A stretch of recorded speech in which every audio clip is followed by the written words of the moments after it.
Compañeras, compañeros, bueno, buenas tardes, buenas noches. Buenas tardes. Agradecerles a los compañeros del Patria y a todo el apoyo logístico que tenemos para poder hacer un curso de esta envergadura. Estoy viendo que tenemos casi ya 200 compañeros incorporados y compañeras incorporados ya a esta, que ya estamos casi finalizando el curso.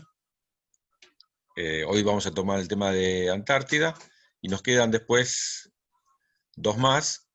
El primero va a ser a cargo de los excombatientes Edgardo Esteban, que es el director del Museo Malvinas, y de Ernesto Alonso, que es el secretario de Derechos Humanos del CECIN de La Plata. La verdad que va a ser un lujo también, como han sido todas las reuniones. La última de Guillermo Carmona, todos la disfrutamos enormemente, aprendimos muchísimo de esa reunión, y nos queda la final después a cargo de Jorge Tayana. Quiero decir, primero, que como venimos haciendo todas las reuniones, y es transmisión, como uno puede decir, transmisión en vivo, mientras que yo estoy hablando con ustedes, tenemos el inmenso honor de que se está tratando en este momento precisamente, se comenzó a tratar, ya habló el presidente de la comisión, Jorge Tayana, y habló el vicepresidente de la comisión, Cobos, sobre los dos proyectos de ley que hablamos en la primera reunión: el proyecto de ley histórico de la demarcación de la plataforma continental argentina, que son 20 años de trabajo, y una extensión de la soberanía que incorpora, por supuesto, toda la plataforma continental nuestra, y el segundo proyecto de la creación del Consejo de Malvinas para tener política de Estado. Así que lo más probable es que en algún momento yo lo interrumpa a Pablo cuando está dando su clase. ¿Nos vas a permitir, Pablo? Esperemos Sí. que para anunciar el preciso momento histórico donde tuvo media sanción del Senado estos dos proyectos, que esperamos que lo tenga, así que no lo quememos antes de que ocurra, y que próximamente puedan convertirse en ley a partir de la discusión en diputados. La tercera ley que dijimos que enviamos, que también es una ley poderosa, que tiene que ver con el aumento de las penas de los delitos que tienen que ver con la pesca ilegal en la Argentina, algo que tenemos pendiente desde el 98, entró hoy también, casualmente, así que es un día histórico, entró hoy en la Cámara de Diputados y será debatida, esperamos próximamente, que también tengamos esa herramienta para cuidar la soberanía. Las tres leyes tienen que ver con lo que se comprometió el presidente Alberto Fernández en su discurso del 10 de diciembre y del 1 de marzo respecto de la necesidad de fortalecer la soberanía argentina. Y hablando de soberanía, insistiendo en que está todo el material de Guillermo Carmona como para que puedan utilizarlo. De hecho, yo ya lo estoy utilizando porque tiene elementos sumamente interesantes, y que nos permiten comprender en profundidad la realidad del Atlántico Sur. Hoy vamos a tener una clase similar, una conversación similar en profundidad y en interés, que es sobre la Antártida. Quiero confesar que yo esta mañana la escuché en una parte, porque hoy hubo también en el ISEN, hemos incorporado estos temas estaban o no estaban muy parcialmente, el tema de Malvinas y el de Antártida lo hemos incorporado al ISEN, entonces tuve la oportunidad de escucharlo a Pablo, que me prometió que esto iba a ser mejor. Solamente quiero decir que hay una perla de un discurso de Perón respecto de la Antártida y Malvinas, que espero, Pablo, la pases acá también, si es posible más extendida, pero que me emocionó enormemente. No se la pierdan. Es increíble. En el año 48, yo conté en la primera clase, en el año 48, Perón creó la dirección de Antártida y Malvinas en la Cancillería, no había un organismo específico.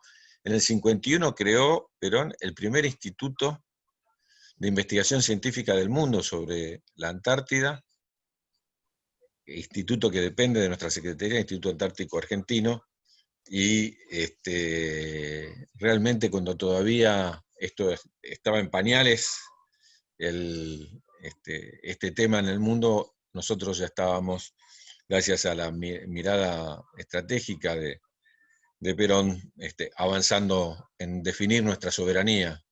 Insisto, recomiendo mucho el audio ese de Perón, que Lo escuché como 3, 4 veces ya en lo que va de la tarde, porque ahí ya sí, Pablo, eso sí. Y lo presento a Pablo, no necesita mucha presentación, pero Pablo ha sido becario del CONICET y tenemos el orgullo que sea investigador nuestro, ahora es investigador del Instituto Antártico Argentino. Ha publicado varios libros, uno de los cuales, como todos sabemos, era el que tenía al lado Cristina cuando firmó el documento haciéndose cargo de la presidencia con el viaje de Alberto, si no mal no recuerdo. Pablo, ¿cuál es qué libro es el que está al lado? Y era el de Pablo. Y nos interesa muchísimo la mirada histórica, porque en el caso de Malvinas, claramente, aparte de la cuestión geográfica y la cuestión del derecho internacional, sin lugar a dudas, la mirada histórica tiene mucho que ver con nuestro reclamo de los derechos respecto de la Antártida Argentina. Así que los dejo con Pablo. Saludo a Alicia, que es la que veo. Tengo poquitos cuadritos, pero entre los poquitos le tengo a Alicia, con la que es difícil pasar un día sin tener 3, 4 mensajes por WhatsApp o por Twitter. Así que bueno, así nos podemos ver. Y bueno, advierto eso, que en algún momento, si todo va bien, estaremos interrumpiendo la clase, Pablo, Un placer, es un para momento avisar histórico. Sí. y que tengan la primicia de que se acaba de votar la media sanción de estas leyes. Esperemos que sea así. Así que, Pablo, la clase es toda tuya. Bárbaro, bueno. Muchas gracias, Daniel. Y bueno, un agradecimiento también enorme a la gente del Patria por la invitación. Vamos a tener la perlita del discurso de Perón, un fragmento nomás, porque bueno, es demasiado largo para que lo escuchemos entero, pero después lo podemos subir a la página del Patria para que lo escuchen entero, los que quieran. Voy a comenzar compartiendo la pantalla. Tenemos mucho para ver de historia antártica. La verdad que la historia antártica argentina es muy rica. Voy a hacer lo posible para que veamos por lo menos los hechos más importantes, ¿no? Es imposible recorrer la historia antártica en tan poco tiempo. Pero la primera pregunta que surge es quizás por qué estudiar, compartir o mostrar la historia antártica argentina, ¿no? Y bueno, acá yo creo que uno de los primeros pasos del imperialismo, ¿no? Al colonizar otros pueblos, es precisamente eh, intentar borrar de alguna forma la historia que une a esos pueblos con sus territorios, ¿no? Y bueno, esto en parte es así también con nuestra historia antártica, con nuestra Pampa Blanca, ¿no? Con la historia que nos une con nuestra Pampa Blanca. Y es por eso que me interesa que la conozcamos con mayor profundidad, porque también, bueno, es un arma fundamental en la batalla cultural en contra del imperialismo británico en el Atlántico Sur. Y de esa historia antártica lo que más me interesa mostrarles es un periodo que, bueno, yo lo considero que es un periodo glorioso realmente de la historia antártica argentina, quizás uno de los mejores capítulos, que es el periodo que va de 1946 a 1955, que yo lo llamo el salto polar argentino, y ahora van a ver por qué le doy este nombre, ¿no?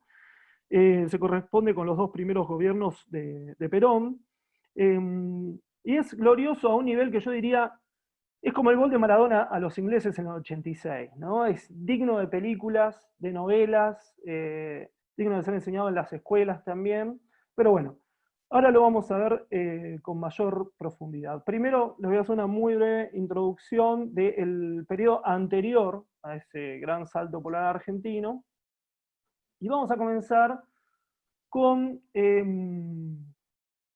descolonizando no solo la historia, sino también la toponimia antártica, ¿no? O sea, todos sabemos que ese espacio marítimo que separa la Argentina americana de la Argentina antártica, bueno, lo llamamos generalmente pasaje de Drake, pero en realidad se tendría que llamar Mar de Oces, porque lo descubrió el Francisco de Oces en 1525, antes de Drake, ¿no? Francisco de Oces era un marino español. Bueno, y este es, digamos, el menor espacio que hay entre la Antártida y el continente y otro continente, ¿no? Tenemos la mayor cercanía, Argentina y Chile, al continente antártico. Bien, algo parecido nos pasa con las Islas Georgias del Sur, islas subantárticas argentinas. El siguiente acercamiento histórico que hubo a la Antártida fue el de Gregorio Jerez en 1756. Los británicos suelen decir que fue Cook el que descubrió las Georgias, pero en realidad fue Jerez, este navegante español, 20 años antes que Cook, y que bautizó a estas islas, a la isla principal de las Georgias, como Isla de San Pedro, ¿no? Cook llegaría recién 20 años después y sí, ahí la bautiza como Islas Georgias del Sur. Lo que sí hizo Cook fue ser el primero en circunnavegar la Antártida, ¿no? Pero en ningún momento divisó continente. ¿Sí? Bien, el primer argentino que navega en aguas antárticas fue el almirante Brown en 1815, cuando se estaba dirigiendo al Pacífico para luchar en contra de las tropas realistas, ¿no? Ahí, bueno, cuando estaba cruzando este mar de Oces o pasaje de Drake, una tormenta lo arrastra al sur del paralelo 60 hasta los 65 grados de latitud, y ahí logra ver algunos indicios de tierra cercana, aunque bueno, no llegó a divisar la tierra. Bien, el primer argentino, el primer buque argentino que logra llegar a la Antártida, esto es en el momento prácticamente de su descubrimiento oficial, es un foquero que se llamaba Espíritu Santo, de acá de Buenos Aires, que llega a la Antártida en 1819. Y esto lo comprueban no solamente nuestras fuentes, sino también fuentes británicas, ¿no? Estoy hablando del diario de Palmer, que también era un marino, era un marino estadounidense, y que los norteamericanos, bueno, lo responsabilizan de ser el descubridor de la península antártica, ¿no? Bien. Hay en esos años, entre 1819 y 1821, lo que tenemos es una serie de descubrimientos paralelos, simultáneos de la Antártida, ¿no? Tenemos este argentino por parte de los foqueros, que en realidad no fueron los primeros foqueros. Hay varios indicios, aunque no pruebas documentales, de que, a ver, de que en realidad los foqueros iban ya de antes a la Antártida, por lo menos de principios del siglo XIX, pero no decían nada de la existencia de estas tierras porque no querían competencia. ¿Sí? Bien. Bueno, tenemos también parte de estos descubridores de la Antártida en simultáneo son el marino británico Smith, Bellinghausen del Imperio Zarista en 1821, y después se dan toda una serie de exploraciones, ¿no? Entre ellas el marino británico Weddell. Fíjense cómo varias de estas expediciones, lo que me interesa que vean es cómo pasan por las Malvinas, ¿no? Y también varias de ellas por Tierra del Fuego. ¿Sí? Este es el periodo también de auge foquero, ¿no? Llega prácticamente a... Lo que se desarrolla es una especie de espiral extincionista, ¿no? En esta fiebre foquera de la década de 1820, donde rápidamente se va a agotar el recurso y bueno, después va a decaer esta fiebre foquera. Fíjense, acá tenemos la expedición de D'Urville, también pasando por Tierra del Fuego, ¿no? Se puede ver este carácter de puerta de entrada a la Antártida de Tierra del Fuego ya en esa época. Wilkes también, pasando por Tierra del Fuego. Y acá Ross, marino británico, explorador de la Antártida, lo vemos también pasando por Tierra del Fuego y por Malvinas. Estamos en 1842, ¿sí? Malvinas ya ocupadas ilegalmente por los británicos. Y este rol de puerta de entrada a la Antártida que desempeña Tierra del Fuego y va a desempeñar Malvinas también, no lo es solamente en ese periodo. ¿Sí? Actualmente Tierra del Fuego Ushuaia es una de las principales puertas de entrada a la Antártida, y también lo es Malvinas para la logística británica actual. En este gráfico pueden ver la logística británica actual en la Antártida, la logística del Servicio Antártico Británico. Fíjense cómo las Malvinas, Punta Arenas y bueno, Ciudad del Cabo son sus puertas de entrada para la Antártida. ¿Sí? Bien, hasta ese momento lo que tenemos es la presencia de privados argentinos en la Antártida, que son estos foqueros que les mencionaba, pero no tenemos una presencia estatal, ¿sí? Es en 1880 que van a surgir los primeros planes del Estado argentino para hacerse presente en la Antártida. En 1881 surge el plan para hacer una expedición a la Patagonia y a la Antártida, una expedición argentina, pero después, bueno, se declara que la prioridad en ese momento era la Patagonia, en parte por la proyección chilena hacia el sur y también por una cuestión de recursos. ¿Por qué es que el Estado argentino recién se hace presente en 1880? Bueno, o por lo menos lo proyecta en este momento. Tengan en cuenta que veníamos de décadas de guerra civil y el Estado recién se logra conformar y organizar bien en este momento, ¿no? En 1882 también se planifica otra expedición. Esta iba a ser una expedición puramente antártica con la corbeta Uruguay, pero bueno, finalmente se cancela porque también se decide dar prioridad a la expansión del Estado en la Patagonia, ¿no? Todo esto en el contexto de la llamada, bueno, conquista del desierto, que como ustedes saben no era ningún desierto. Bien, esto no pasa más, no llega a materializarse, son algunos proyectos, pero que declaran el interés argentino, del Estado argentino, para proyectarse hacia la Antártida, ¿no? Estamos hablando de principios de la década de 1880. Poco después, en 1895, es que va a comenzar lo que en la historia antártica se conoce como la era heroica, ¿no? Que dura hasta 1917, podríamos decir hasta el final de la Primera Guerra Mundial. Esta era heroica, bueno, ustedes seguramente escucharon hablar de las grandes expediciones científicas y de exploración que se dan en este momento, en ese periodo, las expediciones de Amundsen, de Scott, de Shackleton, de Nordenhall quizás.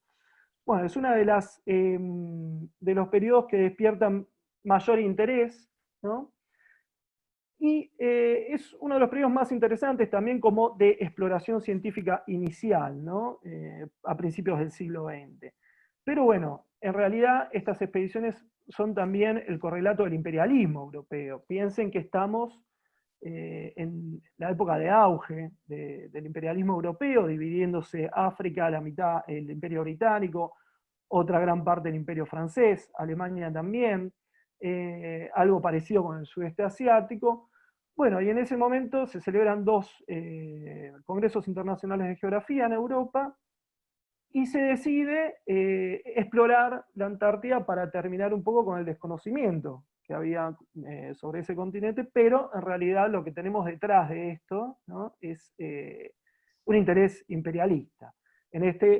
En la Antártida tengan en cuenta que la ciencia es soberanía y en este periodo en particular la ciencia va a ser, digamos, la vanguardia de esas potencias imperialistas, ¿no? Bien, acá en este mapa ustedes pueden ver algunas de las principales expediciones de la época heroica, no están todas, ¿no? De estas expediciones, la que más nos interesa es la de Nordenskjöld, que ven ahí que marcada en verde y que parte desde Ushuaia, por lo menos el último tramo parte desde Ushuaia y que va a tener lugar entre 1901 y 1903 en la expedición antártica sueca. Tengan en cuenta que en ese momento Suecia y Noruega estaban reunidas en un mismo reino, en un solo estado, ¿no? Ahora vamos a ver por qué esta expedición es tan interesante para nosotros. Bien, y acá sí hay un periodo que es fundamental para la Argentina en la Antártida. Yo lo llamo el periodo de los años decisivos para la Antártida Argentina. Son 5 años que van desde 1901 a 1906, y ahí se dan toda una serie de hechos que van a ser, bueno, como les decía, fundamentales para la soberanía argentina en la Antártida. El primer hecho es la ayuda argentina a esta expedición antártica sueca, que pasa primero por Buenos Aires, aparte de toda la ayuda material que se le da. Participa también un invernante argentino, el alférez José María Sobral, que participa también como técnico científico. Sobral va a ser, bueno, un miembro más de la expedición y va a ser el primer invernante argentino en la Antártida y el primero también en realizar tareas técnico-científicas en la Antártida, ¿no? El primer argentino. De hecho, bueno, va a invernar acá con este grupo de suecos que ven ahí. Sobral es el que está con los tiradores. Al lado de él está Nordenskjöld, que invernaron juntos, que es el que está en el medio con los mitones, ¿no? Bien, este es el refugio donde ellos invernaron, que bueno, es mantenido por es un sitio histórico mantenido por el Instituto Antártico Argentino, recuperado desde 1880. Bueno, la cuestión es que el barco de la expedición, el Antarctic, era un barco comandado por un capitán noruego, por Larsen, muy importante para nuestra historia, después vamos a ver por qué. Al año siguiente de que los dejan invernando en la Antártida, donde van a hacer muy importantes descubrimientos geológicos y paleontológicos, bueno, al año siguiente cuando intentan replegarlos, traerlos de vuelta para acá, para el continente, bueno, ese barco es atrapado por los hielos y naufraga. Los tripulantes se refugian en una isla antártica y no va a haber noticias, ¿no? de la expedición porque piensen que en esa época no teníamos radio, ¿no? Bueno, a raíz de esto se organizan diversas expediciones de rescate, al no tener noticias, ¿no? de esa expedición. Y la primera expedición de rescate que va a zarpar es la de la Corbeta Uruguay, ¿no? La expedición argentina. La Corbeta Uruguay ustedes la pueden visitar acá en Puerto Madero, es un museo, y de hecho, bueno, en la exposición permanente que tienen, narran mucho de estos hechos que les estoy contando. Bueno, esta expedición, como les decía, es la primera en partir, es la primera en llegar y es la que tiene éxito en rescatar a todos los expedicionarios que estaban divididos en 3 grupos, ¿no? Esto que les estoy contando en ese momento fue un hecho comentado en todo el mundo, ¿no? Por la prensa mundial. Fue el primer gran rescate en la historia antártica, ¿no? Esto es en 1903 y es un antecedente muy importante para Argentina en la Antártida.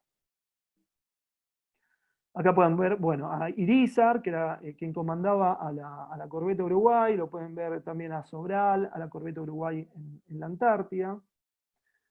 Pero bueno, más allá de estos hechos en sí, muy importantes para nosotros, acá hay una consecuencia muy importante de esta expedición, y es que de alguna forma Argentina, el Estado argentino, toma conciencia de su capacidad antártica, ¿no? Toma conciencia de que teníamos los medios y teníamos también los medios materiales y humanos como para poder proyectarnos hacia la Antártida, de poder cumplir ese plan que ya teníamos desde el siglo XIX y que venía esperando a este momento para ser concretado.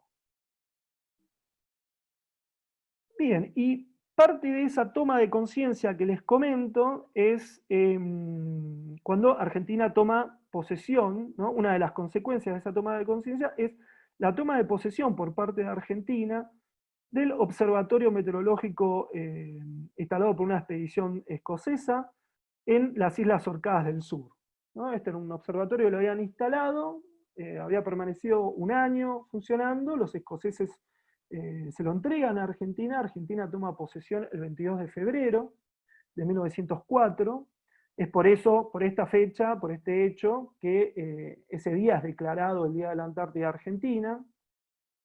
Y esto es muy importante para los derechos argentinos en la Antártida, porque desde ese día hasta el día de hoy, la bandera argentina nunca dejó de flamear en la Antártida, ¿sí? En la Antártida Argentina. Desde ese día hasta hoy tenemos una presencia continua, ininterrumpida y permanente, es también una presencia científica en el continente antártico. Ningún país del mundo tiene esa antigüedad de presencia permanente e ininterrumpida como tenemos nosotros, que son más de 100 años. Los otros países con presencia más antigua la van a tener recién desde la década del 40, ¿sí? Así que fíjense la ventaja que tenemos en derechos en este punto, ¿no? En la historia y en la permanencia, en la antigüedad. Bueno, ese es el momento, ustedes ven ahí el momento en donde se toma posesión, la ubicación del observatorio y también la primera instalación argentina en la Antártida, que es la Casa Moneta, que es la que tienen ahí a la derecha, instalada en 1905 y que hoy funciona como un museo y sitio histórico visitado por turistas de todo el mundo. Bien, hay otro hecho fundamental, ¿no? Consecuencia de ese rescate de la corbeta Uruguay y de esa toma de conciencia argentina, de conciencia antártica, que es la creación de la Compañía Argentina de Pesca y la instalación de la factoría y el asentamiento de Grytviken, ¿no? De la Compañía Argentina de Pesca en la isla San Pedro de las Georgias del Sur. Y esto es una consecuencia directa también del rescate de la Uruguay. Porque, bueno, los expedicionarios, cuando vuelven a Buenos Aires, dan una serie de conferencias sobre su experiencia, y ahí el capitán del buque noruego, Larsen, agradece a los argentinos por el rescate, pero también dice en una de las conferencias, yo no puedo entender a los argentinos cómo es que tienen todas esas riquezas en sus mares, en el Atlántico Sur, y no la aprovechan, ¿no? A lo que estaba haciendo referencia Larsen era a las ballenas, precisamente, y a estas tierras de las Georgias del Sur, ¿no? Donde él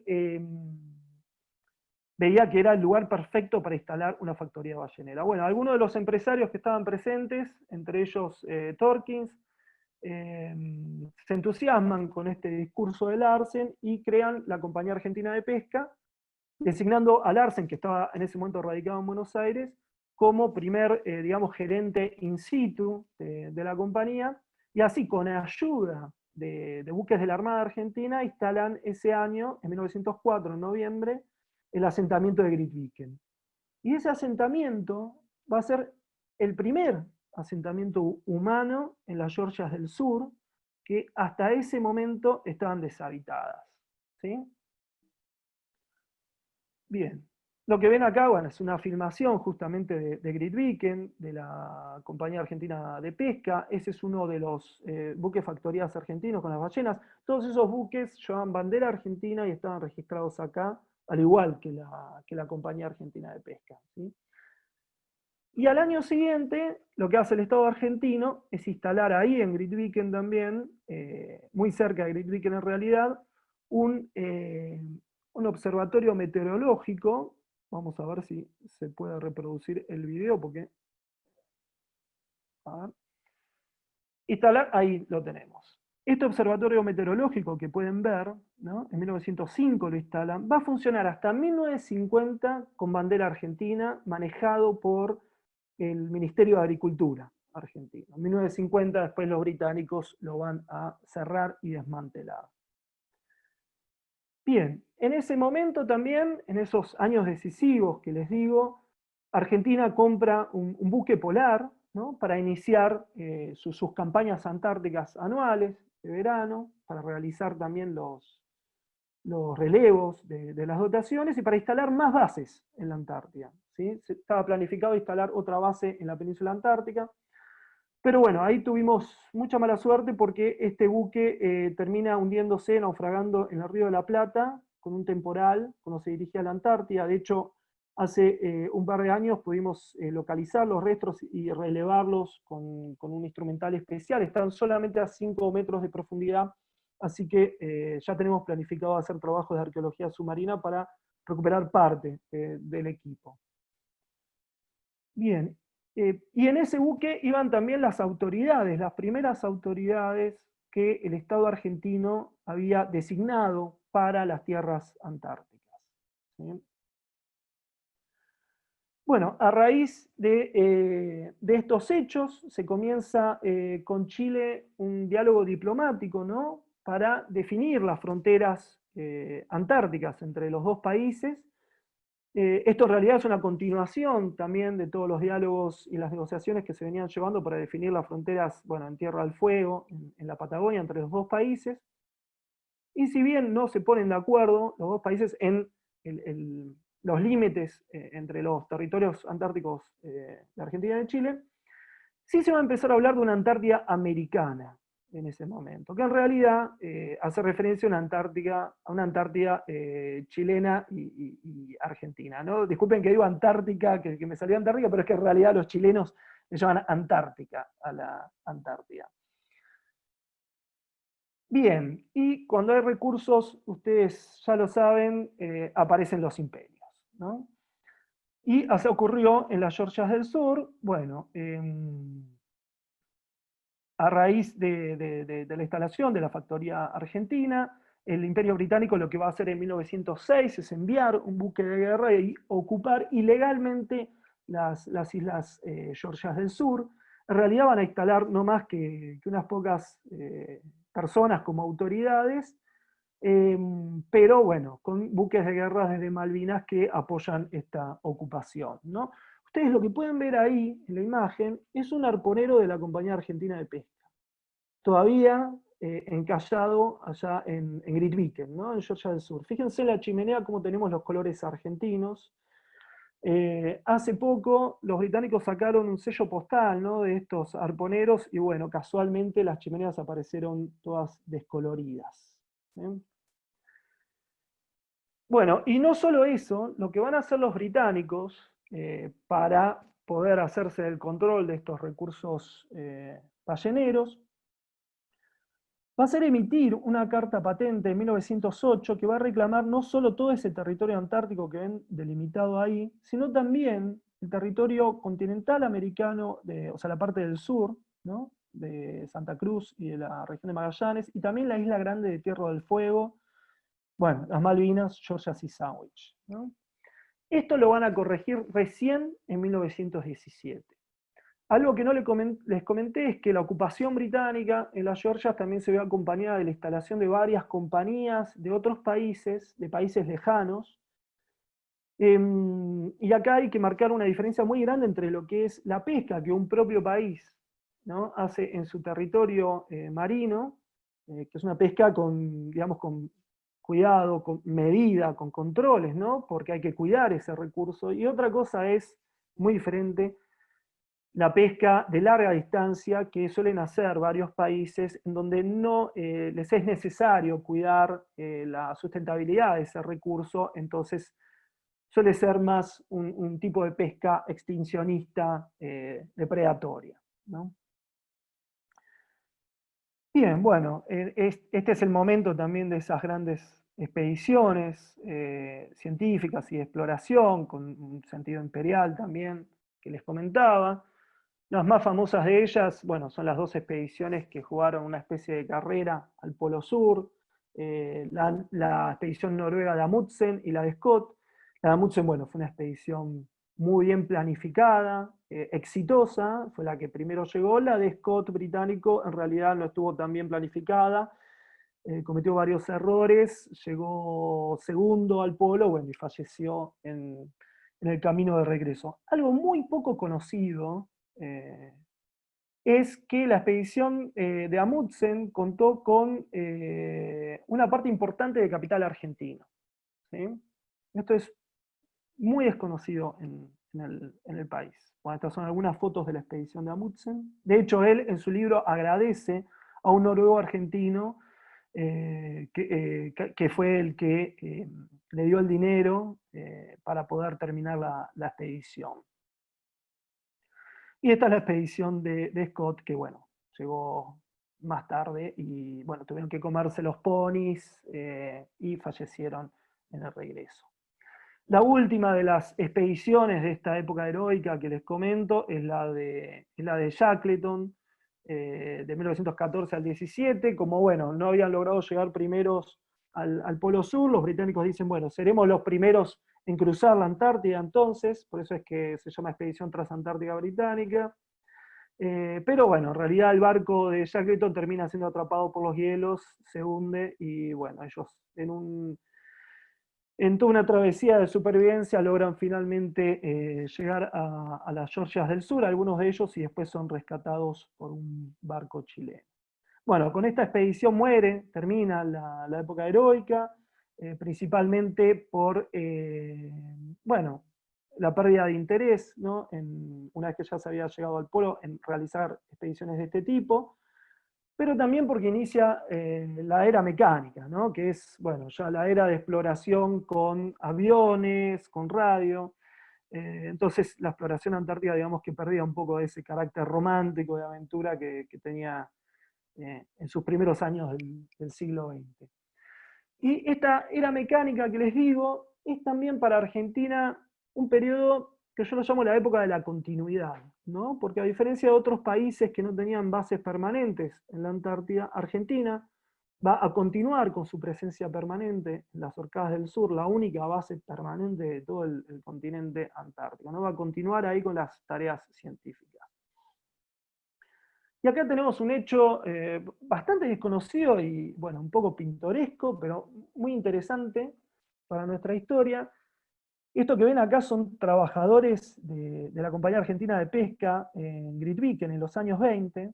Ahí en enero de 1920, unos obreros contratados acá en el barrio de La Boca van a iniciar una huelga en Grytviken, en la Compañía Argentina de Pesca, y entre sus demandas, esto lo pude leer en un documento en Puerto Argentino, entre sus demandas exigían que se les pague en moneda argentina, en pesos argentinos. Bueno, sus demandas no fueron escuchadas, así que los obreros organizaron un soviet y tomaron el poder en las Georgias del Sur y declararon el primer estado bolchevique. Pero bueno, un buque de guerra británico llegó a las 2 semanas y reprimió la huelga y el soviet, ¿no? Expulsando a los obreros acá a Buenos Aires. Esto se los comento ¿por qué? Porque el vínculo con estas islas subantárticas no es solo un vínculo político, ¿sí? Es parte de la historia incluso de nuestra clase obrera, ¿sí? Piensen que en 1919 tenemos la Semana Trágica acá en Buenos Aires, en 1920 tenemos estos hechos en las Georgias del Sur, y en 1921 tenemos la Patagonia Rebelde. ¿Sí? Hay una línea, hay un continuo que une la historia de la clase obrera de esas islas con acá la historia de la clase obrera continental argentina-americana. De hecho, va a ser, bueno, cuando volvieron obreros argentinos en 1982 a Georgias, va a ser de alguna forma eso también el detonante de la guerra de Malvinas. Bueno, miren, estos son obreros argentinos en Georgias, de la Compañía Argentina de Pesca, con la bandera argentina, jugando una competencia de esquí, durante la ocupación ilegal británica. Disculpen que hago tanto hincapié en las islas subantárticas, pero creo que, a diferencia de Malvinas, no conocemos muy bien la historia de estas islas, ¿no? Bueno, y estos son toda una serie de expediciones que tenemos en la isla de San Pedro, en las Georgias del Sur, expediciones científicas argentinas. Bien, ¿y cuál va a ser la estrategia del Imperio Británico en esos años? Bueno, va a ser tratar de apoderarse de todo el continente antártico, pero no reclamando todo para el Reino Unido, ¿no? Sino transformando ese reclamo que yo les había mostrado de las cartas patentes en una, entre comillas, dependencia de las Islas Malvinas, ¿no? Como para desligarlo un poco digamos, como si fuese un territorio directo de Londres. Y lo mismo va a hacer un poco con los otros territorios que va a reclamar a través de Nueva Zelanda y de Australia, ¿no? Tenemos el reclamo de Nueva Zelanda en el 23, y después el de Australia, que se reclamó más grande, en el 33. De esto hay, de hecho, documentos británicos que dicen explícitamente que el plan británico es quedarse con todo el continente antártico y que la estrategia es esta, ¿sí? Bien, acá les recomiendo, en este momento de continuidad argentina que les digo, les recomiendo dos fuentes excepcionales de un técnico argentino que invernó 4 años en las Orcadas del Sur, no consecutivos esos años. Uno es su libro 4 años en las Orcadas del Sur y el otro es su documental Entre los hielos de las Islas Orcadas, ¿no? Que lo pueden ver en YouTube, en internet, es realmente espectacular. El año pasado lo proyectamos en Ushuaia con música en vivo. La verdad que al público le encantó. Bien, ese periodo que les digo y que se extiende hasta fines de la década del 30, es un periodo de relativa tranquilidad en la Antártida, ¿sí? Para Argentina, continuidad, como les decía, pero a fines de la década del 30 todo cambia muy rápidamente. Hay un periodo que va desde 1939 hasta 1959, que yo lo suelo denominar como la pugna antártica, ¿no? Es un periodo de tensión extrema, ¿no? Donde el continente, más que todo la península antártica, por momentos parece estar al borde de una guerra, ¿no? Principalmente entre el Reino Unido por un lado y Argentina y Chile por el otro como aliados. Ahora lo vamos a ver más en detalle. Ahora bien, ¿por qué explota, ¿no? esta pugna en la Antártida? Bien, en 1930 tiene mucha importancia a nivel económico mundial, principalmente para los países europeos, lo que es la explotación ballenera, ¿no? Para ordenar, digamos, o repartir entre los distintos países antárticos la explotación ballenera, los noruegos deciden organizar una conferencia polar internacional, ¿sí? En 1938 se envían las invitaciones a los países antárticos para participar de esta conferencia, que iba a tener lugar en Bergen en 1940. Finalmente, bueno, la conferencia no se puede reunir porque estalla la guerra y Noruega es ocupada por Alemania. Pero la idea acá no era solamente, digamos, hacer una conferencia y hacer una exposición polar internacional, sino también hacer una especie como de repartición de la Antártida. Bueno, Argentina organiza una comisión antártica para participar de la conferencia, Chile hace lo mismo. Chile, de alguna forma, en esos años es una especie de espejo de lo que hace Argentina. Lo que hace Argentina, poco tiempo después lo va a hacer Chile. Bien, y esta es la chispa, podríamos decir, que desencadena esos 20 años de conflicto y tensión, que les digo, dignos de una novela, ¿no? Si esta es la chispa, esta invitación a la Conferencia Polar Internacional, el detonante va a ser la expedición antártica alemana, esto durante el Tercer Reich, ¿no? Durante el nazismo en Alemania, que va a tener lugar en 1939, ¿sí? Y que va a ser de alguna forma una consecuencia de esa invitación a la Conferencia Polar Internacional. ¿Esto por qué lo hacen los alemanes? Bueno, porque ellos no tenían un territorio para poder llevar adelante la caza ballenera sin pagar impuestos, entonces deciden enviar esta expedición para mapear y reclamar un territorio en la Antártida. Hay varias cuestiones muy surrealistas de esta expedición. Lo que ven ahí abajo a la derecha es un oasis, en realidad es una zona de roca con lagos descongelados, que esta expedición descubre en la Antártida, y después va a dar lugar a toda una serie de mitos, de ovnis nazis, de Hitler escapándose a la Antártida, bueno, sin nada de realidad, ¿no? Pero si ustedes indagan un poco en historia antártica en internet, se van a cruzar con estos mitos, ¿no?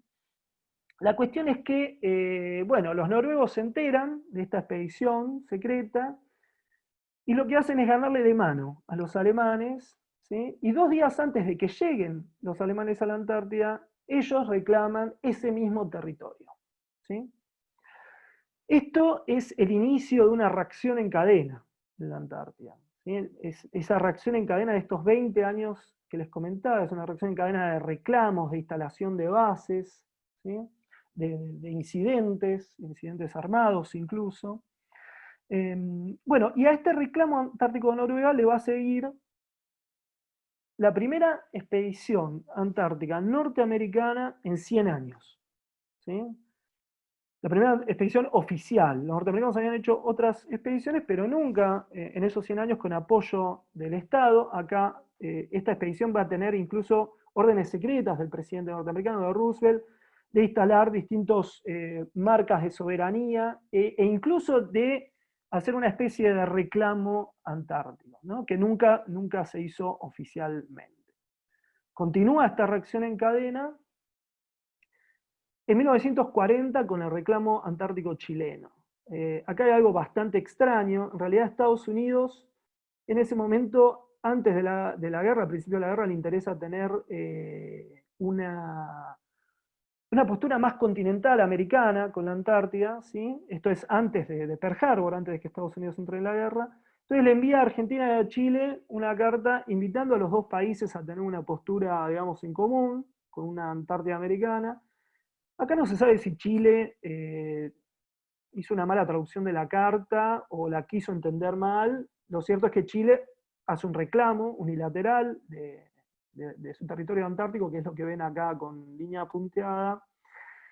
Y bueno, esto no le va a caer nada bien al Estado argentino ni al gobierno norteamericano. Entonces lo que va a hacer Argentina es, bueno, decide avanzar también Argentina con el reclamo y se hace en ese momento un primer reclamo que en realidad era un poco más, más chico, ¿sí? Llegaba desde el mismo límite oriental que tenemos hoy, que son los 25 grados este, por la proyección de las Islas Sandwich del Sur, pero no llegaba hasta los 74, ¿sí? Llegaba hasta la línea, ese meridiano que ustedes ven ahí, que se usa para marcar la frontera en la Isla Grande de Tierra del Fuego.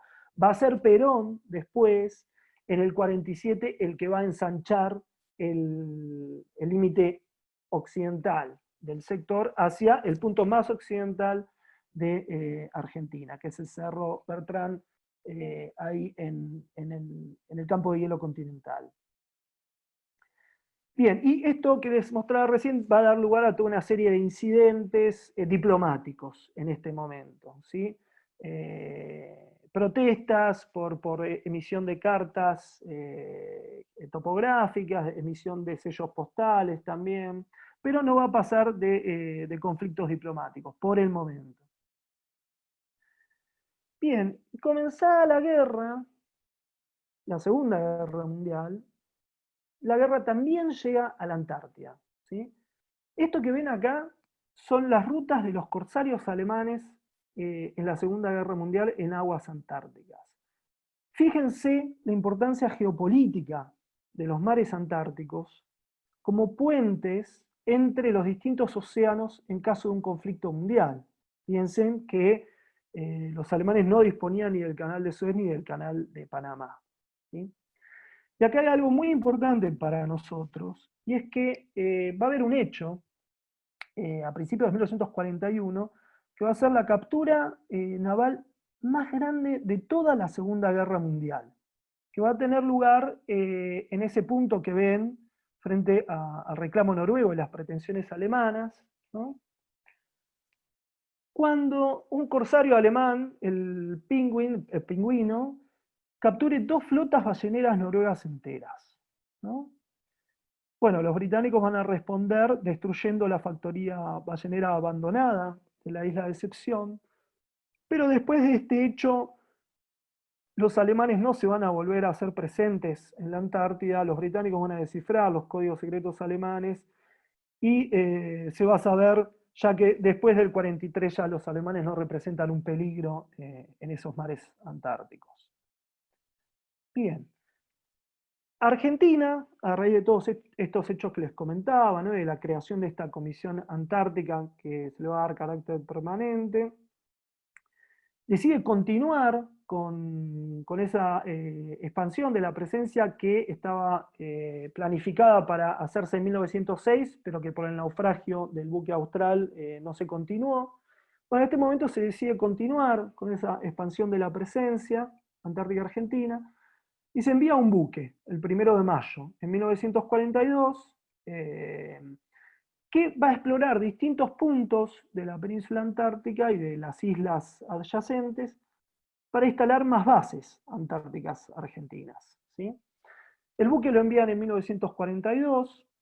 Acá pueden ver, bueno, un faro, instalan un faro, instalan actas de soberanía, instalan banderas, estudian distintos puntos para instalar las bases, hacen vuelos también en la Antártida. Y parte de estos objetos instalados van a ser retirados un mes después por un buque británico que llega de Malvinas, ¿sí? Los británicos van a retirar todos estos objetos y los van a reemplazar por objetos británicos, ¿sí? Y se los van a devolver al gobierno argentino diciendo que con gran sorpresa de su majestad encontraron esos objetos en la Antártida, esos objetos argentinos en la Antártida británica, según ellos. Bueno, el Estado argentino les va a responder de que no entendía la sorpresa de su majestad porque la expedición había sido publicada en todos los medios, ¿no? No era una expedición secreta. Al año siguiente Argentina va a enviar de vuelta al 1 de mayo, lo va a enviar en 1943, se van a explorar de vuelta esos sitios, se los va a cartografiar, se los va a fotografiar, y ahí sí se va a hacer un extenso informe para instalar de una buena vez esas bases permanentes. El problema es que, bueno, como ustedes saben, los años 44, 45 son años, más que todo 43, 44, son después años con muchos cambios políticos acá en Argentina, mucha inestabilidad, lo cual no va a favorecer a tener un plan definido antártico, entonces esas bases no se van a instalar inmediatamente. Bien, frente a estas expediciones argentinas, lo que va a pasar va a ser una reacción británica, y esto es muy importante para entender la presencia británica hoy en la Antártida.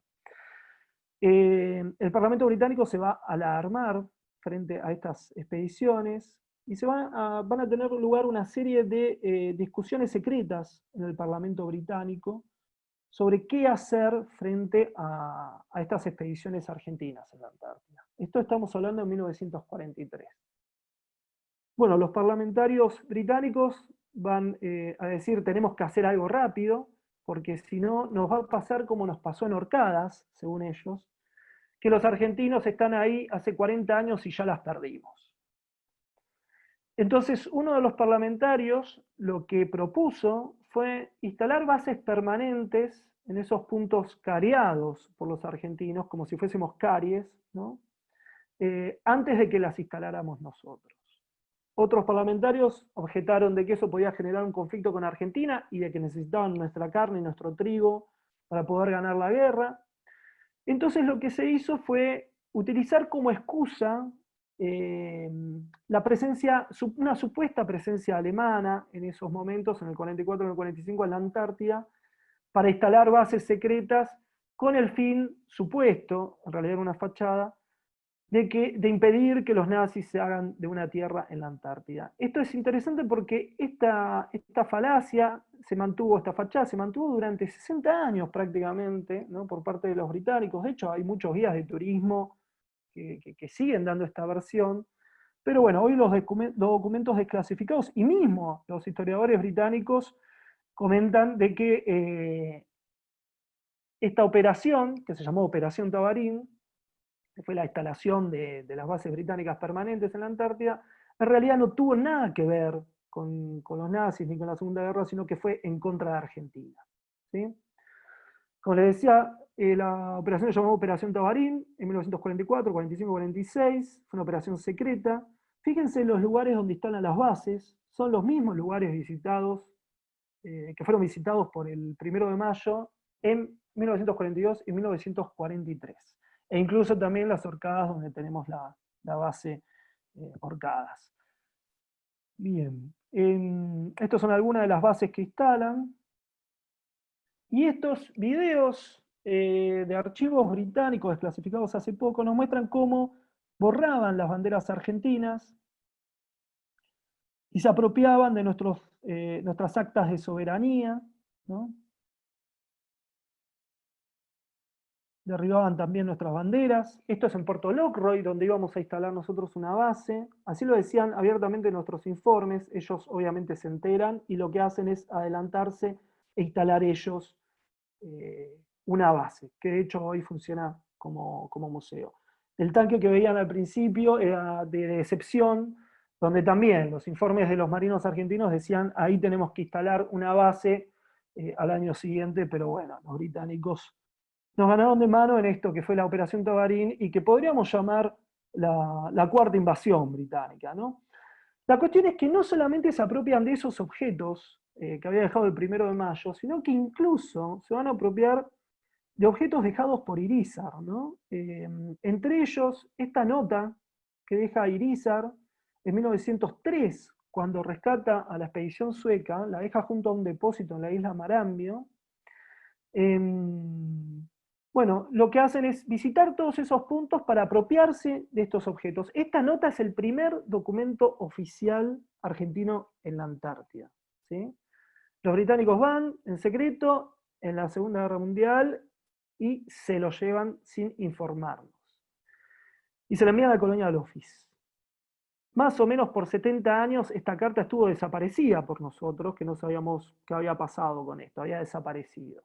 Hace unos años encontré los documentos británicos de que, desclasificados, de que se habían llevado ellos la nota. Bueno, comencé a buscarla hasta que después de un par de años de que los archivos británicos negaban tener la carta y el estuche donde había estado guardada, finalmente la carta apareció en uno de esos archivos, ¿no? Ahora estamos tratando con Daniel de que la devuelvan. Sabemos que es difícil, pero bueno, quizás tengamos suerte. De hecho, el archivo que tenía la carta no sabía que la tenía, ¿no? Y bueno, al final la terminamos encontrando. Fíjense, tiene el membrete de la Armada Nacional, el sello de la corbeta Uruguay y la firma de Irizar. Es el equivalente a un documento de Bernet para Malvinas. Bueno, esto es lo mismo para la Antártida Argentina y lo tienen ellos ilegalmente allá en Cambridge. Bien, hasta acá esta Operación Tabarín. Ahora sí, en 1946 comienza este periodo tan emocionante de la historia antártica argentina, que es lo que llamo el salto polar argentino, ¿no? Para que entiendan un poco por qué lo llamo así, por qué lo llamo salto polar argentino, fíjense estos hechos que enumero acá. Desde hacía 40 años hasta ese momento solamente teníamos una base antártica, ¿sí? La base Orcadas. En los próximos 10 años Argentina va a pasar a tener 8 bases antárticas permanentes, 23 refugios, va a tener el primer rompehielos de Latinoamérica, el primer instituto antártico del mundo, un decreto que ampliaba incluso el sector antártico argentino. Se va a generar en la sociedad una conciencia de la soberanía argentina en la Antártida. Se va a emitir el primer mapa bicontinental oficial de Argentina.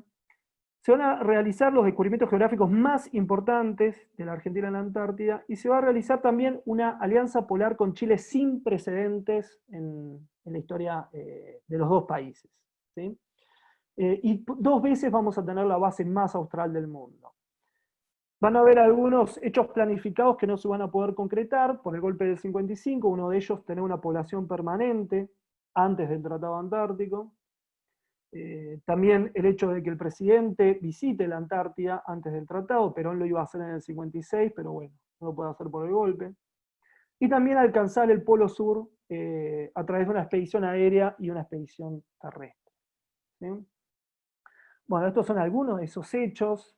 En 1947 se funda la base Melchior, se va también en un vuelo se traspasa el círculo polar antártico.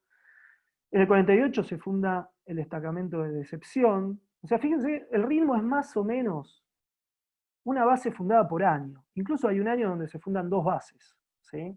Para que se den una idea de lo que es el ritmo frenético de Argentina a la Antártida, y que le estaba costando mucho a los británicos y a los chilenos seguir nuestro ritmo.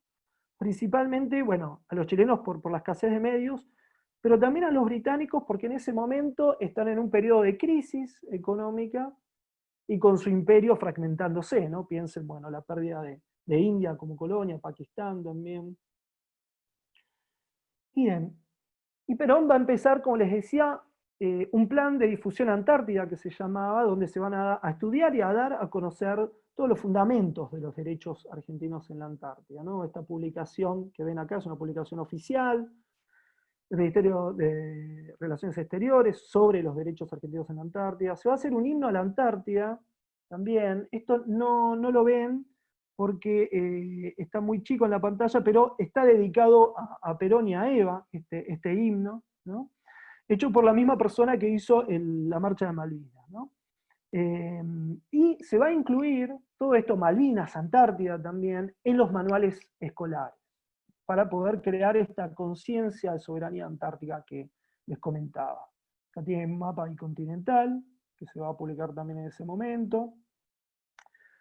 Y en 1948, 48, perdón, es el momento en donde Argentina muestra digamos, muestra sus músculos en la Antártida enviando a la flota de mar, ¿sí? Con dos cruceros, dos poderosos cruceros, más otros 8 barcos de guerra. Acá los ven en la isla Decepción, ¿no? Esto es lo que yo llamo, todos estos hechos, es lo que yo llamo tener precisamente una mente no colonizada, ¿sí? Que no nos coloca en un lugar inferior del imperio dominante, ¿sí? Bueno, este hecho va a desencadenar también una reacción en el imperio británico que va a enviar rápidamente a un crucero y también una fragata. Todo esto frente a un destacamento británico ahí en la Antártida, ¿sí? De hecho, Estados Unidos va a pensar que es muy posible que estalle una guerra entre los dos estados. Bueno, ahí ven una bandera británica en un faro argentino.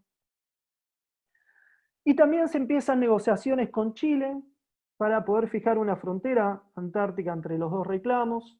Se hacen varias reuniones diplomáticas. No se logra definir esta frontera, pero sí se hace un acuerdo de reconocer una Antártida sudamericana, que es la suma de los dos reclamos de los dos países, y en la cual se reconocen mutuos derechos ambos estados, pero se rechazan totalmente los reclamos británicos, el reclamo británico. También, como decía Daniel antes, se crea la División Antártida y Malvinas, el Ministerio de Relaciones Exteriores. Bien. Y ese es el momento, bueno, acá hay una filmina que no nos aparece, ese es el momento donde aparece Pujato, ¿sí? Pujato en ese momento era un coronel, después va a ser ascendido a general. Pujato lo conocía a Perón ya de la escuela militar de montaña, pero en un primer momento Pujato le acerca a Perón este plan de 5 puntos que pueden ver ahí, que él tenía para la Antártida. Perón al principio, bueno, no le presta mucha atención, pero es ahí el puente que genera una mujer, ¿no? Una mujer bastante borrada después de la historia antártica, ahora como vamos a ver, que es Eva, ¿no? Eva Duarte. Ella se va a entusiasmar con este plan de Pujato y le va a insistir a Perón para que lo escuche a Pujato y se concrete el plan. Bueno, y va a tener éxito, ¿no? Proa al sur se apresta a zarpar el Santa Micaela, recia y flamante motonave destinada a servir la línea Buenos Aires-Ushuaia.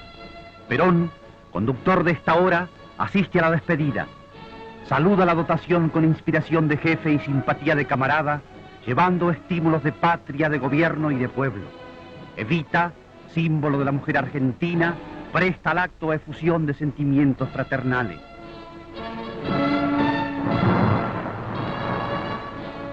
Bueno, esto que veían recién, espero que hayan escuchado el audio, era la primera expedición que parte de Pujato, que logra instalar la base San Martín. Acá ven algunas fotos de la instalación de la base, ¿no? Una vez es la primera base del ejército, desde donde se van a hacer toda una serie de proyecciones también al interior del continente. Hasta ese momento estaba solo la Armada en Argentina, en la Antártida. Bueno, una vez que la expedición tiene éxito y se instala esta base, Perón lo que va a hacer es crear el Instituto Antártico, ¿sí? Ahí estamos teniendo unos problemas con la reproducción. A ver, aquí tenemos...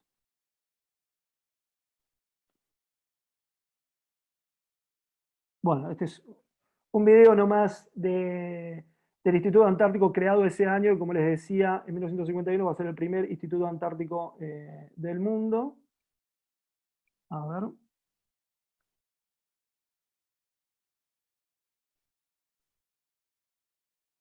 ¿Y qué va a hacer? Bueno, Pujato va a ser declarado su director.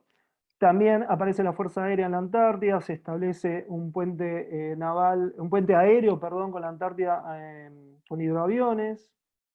Se instalan tubos de soberanía con patrullas en distintos puntos de la Antártida firmados. Estos tubos de soberanía tenían un acta de soberanía firmada por Perón, donde se reclamaba ese sector antártico. Y una de esas patrullas hace una expedición en la que logra cruzar la península antártica, ¿no? Logra el primer cruce de la península antártica en 1952, de la base San Martín, y va a bautizar a la bahía del otro lado, del lado de Weddell, como Bahía Eva Perón, ¿no? Eva había fallecido hacía pocos meses, entonces los expedicionarios le piden a Perón que los autorice a nominar de esa forma a la bahía. Bueno, lamentablemente, después del 55 va a ser borrado este nombre y se va a volver al nombre norteamericano, que es una marca de aceites. Fíjense en esta foto, ustedes van a ver abajo un nombre tachado, ¿no? Y es el de Bahía Eva Perón, justamente. Esto es un problema, ¿no? La política interna, de un lado, siempre afectando a la historia antártica argentina y a la soberanía. Ahora vamos a volver sobre ese punto. De hecho, bueno, tenemos un proyecto con Daniel para que esa bahía vuelva a llamarse Eva Perón, ¿no? En honor a Evita, que tiene su lugar en la historia antártica.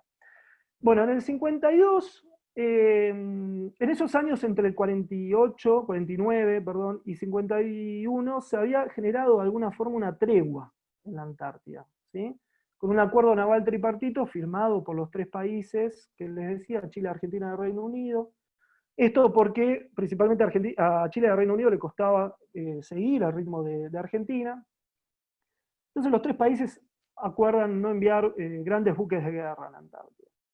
Bueno, a principios del 52 tiene lugar un hecho bastante importante que va a romper esa tregua.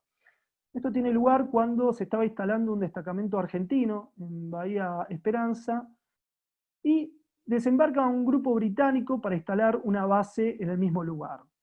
Bueno, los argentinos resisten disparando armas de fuego al aire, una ametralladora pesada, para que los británicos no sigan desembarcando, se lo habían alertado varias veces, y después, bueno, se termina llegando a un arreglo diplomático, los británicos terminan instalando la base más lejos, ¿no? En la historia oficial se dice que se le fue la mano al oficial de la Armada que disparó, que no entendió las órdenes, pero en unos documentos desclasificados que encontré hace poco en Cancillería figuraba bien claro ahí cuáles eran las órdenes, y las órdenes también decían, bueno, usted dispare y cualquier cosa después diga que malinterpretó las órdenes. De hecho, después el marino fue felicitado por Perón.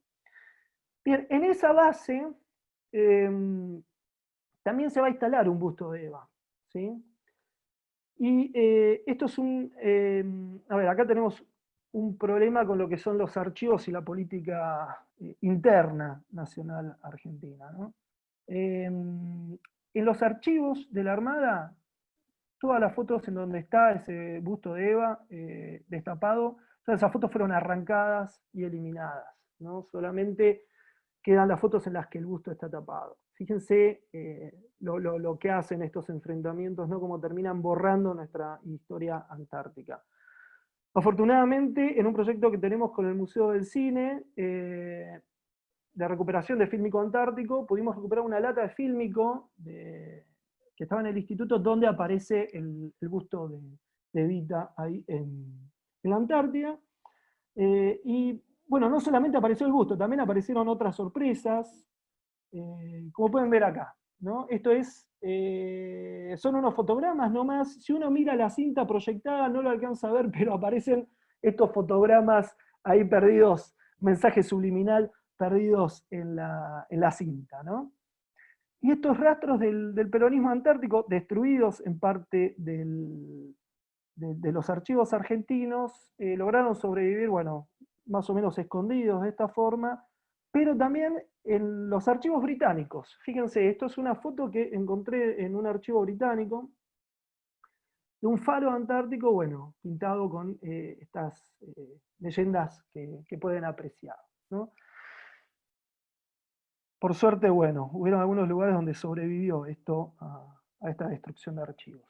Bueno, y acá tengo una de las perlitas que les comentaba Daniel antes, ¿no? Que es el discurso, un fragmento muy breve del discurso de Perón, cuando vuelve Pujato de la Antártida en el 52, y que me parece que de forma muy simple explica muy bien cuál es la política, la estrategia británica para Malvinas y para Antártida.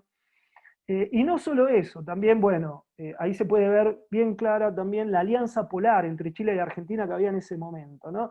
Nosotros, A ver, se suele conocer generalmente el periodo de enfrentamiento por el canal de Beagle, bueno, la cuestión, la ayuda de los chilenos al Reino Unido en la guerra de Malvinas, pero esta historia de cooperación de Alianza Polar suele quedar oculta, ¿no? Y creo que es muy valioso rescatarlo al plantear Malvinas como, y la Antártida también como una causa latinoamericana, ¿no? Bueno, los dejo con el audio.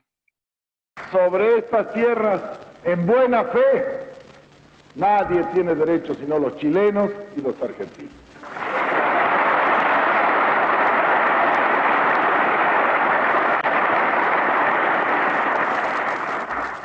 Pero desgraciadamente no es la buena fe la que rige la ley de los hombres en la tierra.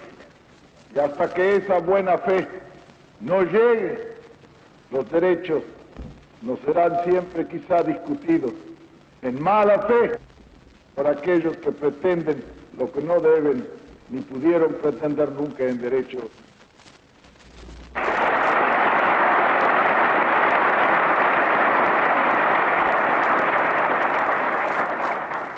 Los argumentos para discutir derechos de posesión sobre la Antártida llegan desde lo más anacrónico hasta lo más inverosímil.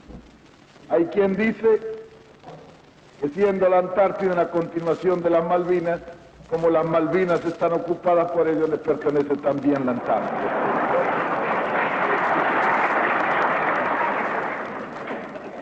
Esto me recuerda a mí un día que un señor se llevó un perro de mi casa y después me hizo un pleito por la cadena.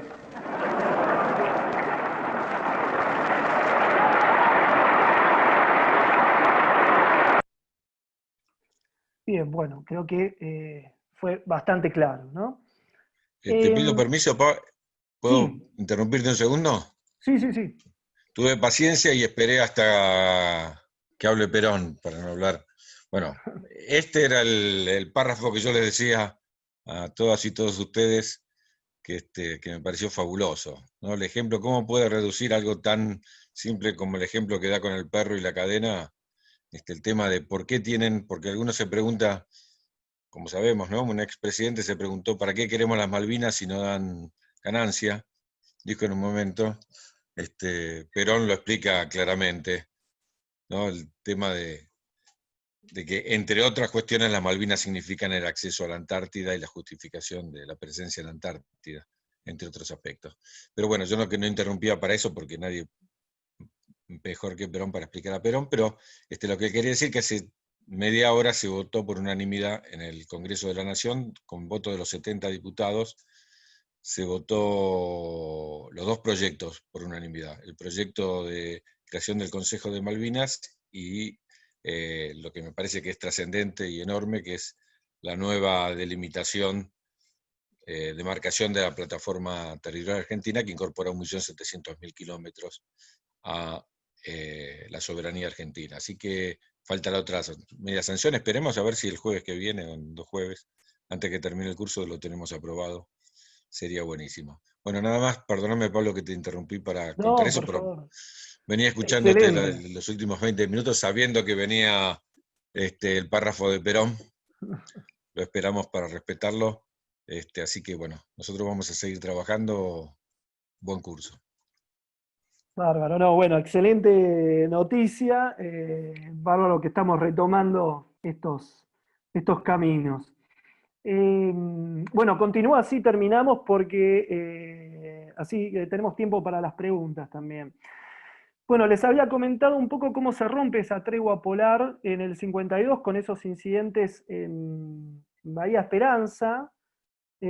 Bueno, la cuestión es que Churchill vuelve al poder en ese momento en el Reino Unido y va a haber un contraataque del imperio a principios del 53 en la Antártida, ¿no? Churchill va a enviar a un grupo de marines desde Malvinas con un barco de guerra a destruir un refugio chileno y uno argentino, ¿no? Que son esos dos que ven en los mapas, en la isla de Decepción. Se van a destruir los refugios, los van a prender fuego y van a tomar prisioneros a los argentinos que estaban dentro del refugio, que eran personal de la Armada, se van a llevar, bueno, documentos secretos, armas, de todo, que nunca los van a devolver. Los documentos y las armas, los marinos por suerte sí. Pero bueno, ante este atropello británico a Argentina y Chile, va a haber una respuesta conjunta de los dos presidentes. De hecho, acá pueden ver el refugio chileno y el argentino allá atrás. Este es el documento británico donde claramente dice, bueno, 32 marines armados con ametralladoras, rifles, bayonetas, gas lacrimógeno, ¿no? Y cuenta ahí como destruyeron el refugio, se arrestaron a los argentinos, tomaron prisioneros.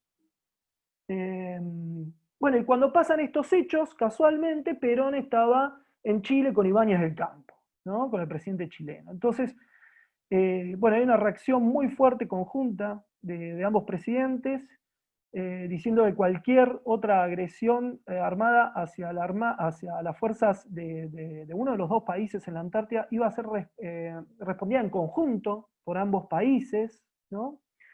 Y también los dos presidentes van a exigir al gobierno británico que devuelva a los prisioneros y que reconstruya los refugios rápidamente, ¿no? Los prisioneros fueron liberados pocos días después en las Georgias. Fueron entregados a un barco de la Compañía Argentina de Pesca. Bueno, estos incidentes no se van a detener ahí. Bueno, la respuesta de Perón va a ser decisiva, va a enviar a bombarderos pesados argentinos a sobrevolar la base británica en Decepción, como el que vemos acá en la foto, ¿sí? Y de alguna forma va a mostrar de que Argentina no va a dar un paso atrás en el reclamo y en la defensa de la Antártida Argentina. Bueno, en estos momentos surgen también planes para colonizar la Antártida, para transformar el medio ambiente antártico también. Acá ven árboles plantados en lo que hoy es la base Carlini, ¿no? Bueno, este plan no prosperó. Pero sí había un plan bastante bien armado de Pujato para colonizar, para instalar un asentamiento argentino con explotación pesquera, explotación peletera también, y criadero de perros y forestal.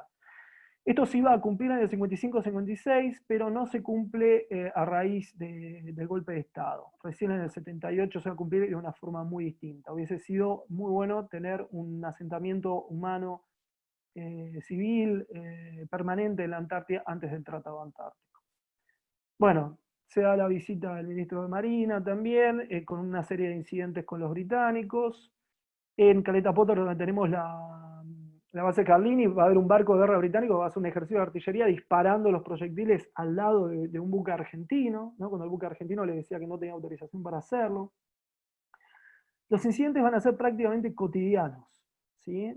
Va a ser una especie de guerra fría, de crisis de los misiles de Cuba, pero en la Antártida entre la Argentina y el Reino Unido. Y esto va a ir en un aumento hasta 1955, ¿sí? Desde el 55 para adelante eso va a ir descendiendo, ahora vamos a ver por qué. La cuestión es que, bueno, en ese momento Pujato logra que se compre el primer rompehielos argentino, el San Martín, y gracias a ese rompehielo logra llevar la presencia argentina a un lugar que hasta ese momento no había sido explorado, y que es el sur del mar de Weddell, ¿sí? Ahí tienen el recorrido del rompehielos. Ahí está la base Belgrano 1 y empieza a explorar toda esa zona que en los mapas de la época figuraba como tierra desconocida. Fíjense cómo cuando el rompehielos vuelve pasa por la Sandwich del Sur. ¿Bien? Bueno, esta es la instalación de Belgrano 1 sobre barrera de hielo. Y en el 55, a principios del 55, se instala el refugio Teniente Esquivel, ahí en la Sandwich. Cuando vuelve el rompehielos, este va a ser la primera instalación humana en las Islas Sandwich del Sur, ¿sí? De hecho, bueno, ahora tenemos un proyecto con Daniel también para pedir que se lo declare sitio histórico, al sitio de este refugio. El refugio todavía existe, y también el sitio donde les mostré que estaba, porque fue destruida por los británicos, la Estación Meteorológica Argentina en Georgias, ¿no? Las Sandwich son importantes porque, como les había dicho anteriormente, son las islas que se utilizan para marcar el límite oriental de la Antártida Argentina. Y esto de alguna forma es como un movimiento de pinza que hace Perón en la Sandwich, y también se estaba planificando hacerlo en la costa oeste de la Gran Malvina, ¿sí? Ya que el rompehielos cuando vuelve a Buenos Aires explora toda la costa de esa isla, al parecer para instalar algún tipo de base en el futuro. De hecho, en todos esos años Churchill va a tener un pánico terrible, un temor terrible a que Perón intente recuperar las islas. ¿Sí? Bueno, Pujato, desde la base de Belgrano, va a hacer toda una serie de vuelos en los que va a realizar gigantescos descubrimientos geográficos argentinos, los más importantes en la Antártida, de Argentina, ¿no? Fíjense ahí las dimensiones. A todos les va a poner toponimia argentina. Pero bueno, acá, y esto yo cuando todos los años le doy clase a los invernantes, especial, más que todos los militares invernantes, siempre les hago hincapié en que en estos temas, en la Antártida principalmente, ahí traten de dejar un poco el Boca River, los enfrentamientos en lo que es la política internacional, y se pongan un poco la camiseta de la selección y jueguen para Argentina, olvidándose del Boca River y demás. ¿Por qué lo digo esto? Miren lo que pasó acá. Todos estos descubrimientos fueron informados por Pujato a Buenos Aires. ¿Sí? Estamos en el 56, 55-56. Buenos Aires, como no le quería dar el gobierno de la autoproclamada Revolución Libertadora después del golpe del 55, como no le quería dar popularidad, quería ponerlo en escena a Pujato, por su cercanía con Perón, no va a informar estos descubrimientos. ¿Sí? Los británicos van a llegar 2 años después y van a redescubrir estos accidentes y le van a poner toponimia británica. La toponimia británica va a ser la que va a terminar dominando de alguna forma a nivel mundial. ¿Sí? Fíjense el costo de estos enfrentamientos internos en lo que es la soberanía argentina en la Antártida. De hecho, los británicos van a avanzar después, en el 2012, quizás envalentonados por el 30 aniversario de Malvinas, de la Guerra de Malvinas, le van a regalar ese territorio descubierto por Pujato a la reina Isabel, simbólicamente poniéndole el nombre de tierra de la reina Isabel. ¿Sí? Lamentablemente, bueno, Pujato tuvo un accidente con su avión en el 57, eso no le permitió llegar al Polo Sur y la falta de apoyo del gobierno, bueno, hizo que tuviese que volver a Buenos Aires y tuvo que pedir el retiro porque ya le hacían imposible poder seguir con sus tareas. Lo habían dado de baja incluso como director del Instituto Antártico Argentino. Bueno, acá voy a ir más rápido en esta parte, así cerramos y abrimos a preguntas. Hasta acá, ese creyendo, digamos, ese aumento progresivo de tensión y conflicto en este periodo de la historia antártica. De acá, del 56, 57 al 59, lo que vamos a tener es que esto va a ir disminuyendo hasta que se firme en el 59 el Tratado Antártico. ¿Sí? Tenemos en el 57 y 58 el Año Geofísico Internacional, que va a ser muy importante en la Antártida, con participación de varios países. Y acá en el Año Geofísico tenemos una historia que yo la llamaría la historia rosa del Año Geofísico, ¿no? Que es que gracias a ese evento todos los países antárticos aprendieron a cooperar a través de la ciencia, aprendimos a ser amigos, ¿no? Y a no pelearnos en la Antártida. Hay algo de verdad en esto, obviamente hay algo de verdad, pero lo que no se suele contar es que los científicos de varios países, más que todo de las potencias, entre ellas el Reino Unido, fueron a este evento en la Antártida con un mandato secreto que era investigar los recursos de la Antártida. Y en esos informes que hicieron, lo que dicen estos científicos es que la Antártida tiene muchos recursos, más que todo también mineros, para ser explotados, recursos vírgenes hasta ese momento, pero que no existía la tecnología para explotarlos inmediatamente y que por lo tanto todavía no eran rentables, pero que en un futuro lejano lo podían ser. Bueno, la cuestión es que esto hace que decaiga el interés de esas potencias en la Antártida. También cae el interés en el aceite de ballena porque se reemplaza con otros productos. Churchill, bueno, es desplazado del poder en el Reino Unido. Tenemos el contexto de la Guerra Fría. Entonces lo que se va produciendo es como una distensión en la Antártida, ¿no? En la política antártica.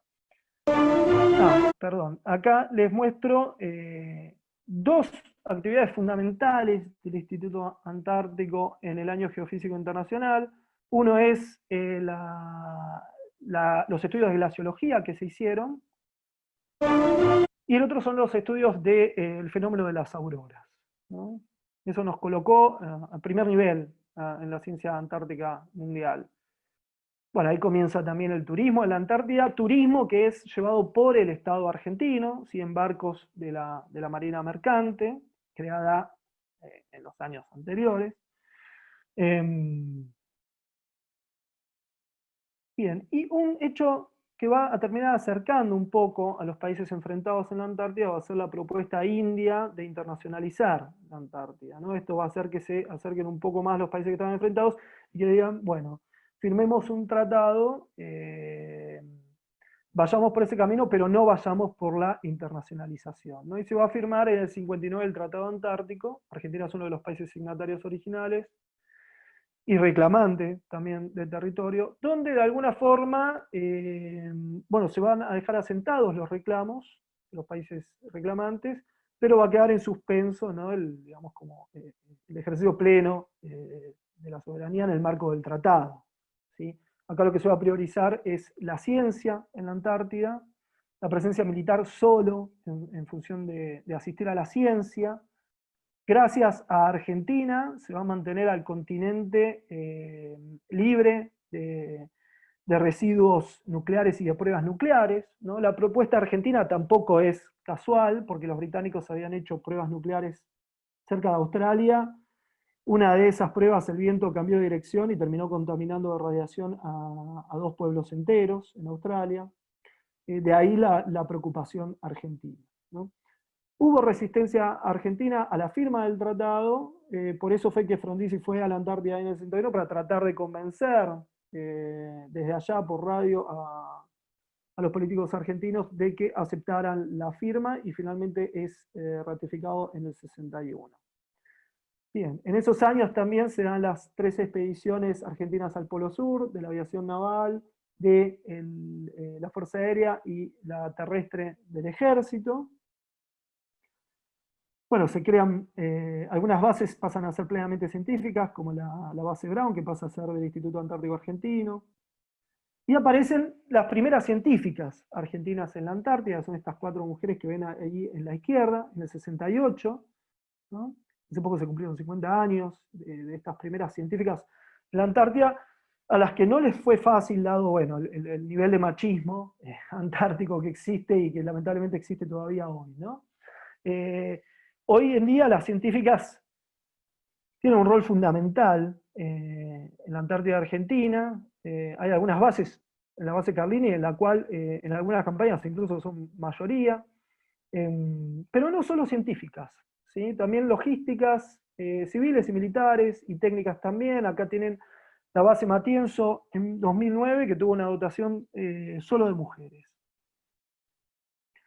Bien, y tenemos también una expansión más lenta, ¿no? Que en el periodo salto polar de la logística argentina, con la instalación de la base Marambio, que es la puerta de entrada aérea a la Antártida. Y también se van a ir desarrollando toda una serie de normativas que vienen de alguna forma a complementar el Tratado Antártico, como la Convención para la Protección de Focas Antárticas. Bueno, vamos a tener una expedición también muy interesante aérea en el 73, ¿sí? Transantártica, Argentina. En el 73 también se van a instalar por unos días el gobierno argentino, durante el gobierno de Lastiri, en la Antártida, en Marambio. Bueno, acá también se empiezan a explotar algunos recursos antárticos en un grado mayor, por ejemplo, bueno, los peces, ¿no? El krill. Esto va también a llevar a que se firme la convención para la CRUMA, que es la Convención para la Conservación de los Recursos Vivos Marinos Antárticos. Ustedes ven ahí que alrededor de la Antártida no es que tenemos un círculo alrededor del paralelo 60, que es el límite digamos, político de la Antártida, sino que se extiende en algunos momentos un poco más. Eso es porque incluye la convergencia antártica, o sea, incluye también las islas subantárticas, entre ellas Georgias y Sandwich. Donde, bueno, acá los británicos violan claramente la normativa, cobrando permisos de pesca millonarios, que en vez de ir a escuelas y hospitales argentinos, se van para el Reino Unido. Esto para algún presidente argentino que dijo que esas islas no tenían ningún valor. Bien, esa es la época también del informe Shackleton, ¿sí? Donde se habla de las riquezas de las Malvinas. También hay estudios norteamericanos, de Servicio Geológico norteamericano, donde se muestran los recursos mineros de la Antártida. Es en este contexto que se instala el primer asentamiento, digamos, las primeras familias argentinas en la Antártida, en el 77-78. ¿Sí? Ese contexto del Beagle, también, del conflicto del canal de Beagle. Y acá es cuando aparece la guerra de Malvinas. Y en este punto quiero hacer hincapié en algo que muy pocos tienen en cuenta, y es que la guerra de Malvinas fue la primera guerra subantártica, ¿no?, de la historia. ¿Por qué digo que fue la primera guerra subantártica? Comienza en las Georgias del Sur, ¿sí?, en Grytviken, y termina en la Sandwich del Sur. ¿Sí? O sea, no termina con la capitulación de Puerto Argentino, termina con la rendición de Puerto Argentino, termina con la toma de la estación científica argentina, la Sandwich, por los comandos británicos, que después terminan dinamitando la base con un costo, con un impacto ambiental terrible, ya que estaba en una pingüinera, en el 83. ¿Sí? Esta base había sido planificada instalarla en el 75, pues la instalan en el 76. Fue destruida totalmente. Lo único que sobrevive es el refugio que les había mostrado antes, instalado en el 55. Es la primera instalación permanente humana en las Islas Sandwich del Sur. Ningún otro país se instaló de forma permanente en esas islas. Bien, vamos a tener en esos años también una convención para la explotación de los recursos mineros en la Antártida. Se reúnen varios países, logran firmar esta convención, pero nunca logra entrar en vigencia, porque después es de alguna forma detenida por el Protocolo de Madrid, que se firma en el 91 y que prohíbe, bueno, en realidad es un protocolo para la protección del medio ambiente antártico, que se conoce como Protocolo de Madrid, y que, entre otras cosas, prohíbe también la explotación minera en la Antártida.